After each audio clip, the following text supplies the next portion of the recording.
Siamo qui presso il reparto di pediatria dell'ospedale di Sciacca. L'associazione, in collaborazione con Mattia Villardita, che è Spider-Man conosciuto in tutta Italia, abbiamo organizzato un evento ludico per i bambini del reparto di pediatria. È un'occasione per portare un po' di sorriso ai bambini ricoverati e cercare di rendere meno drammatico il ricordo di questi bambini. Abbiamo portato dei regali come associazione, dei giocattoli che abbiamo scelto per i bambini e mi auguro che possano riprendersi presto e possano sempre sorridere più di prima.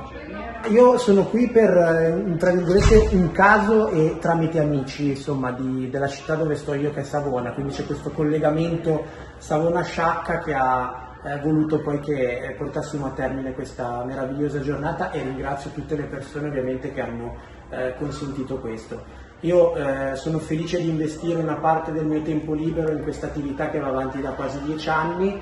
È un'attività che mi sta dando veramente tantissimo, insomma alterno tra la vita normale e la vita da Spider-Man, quindi è una vita piena.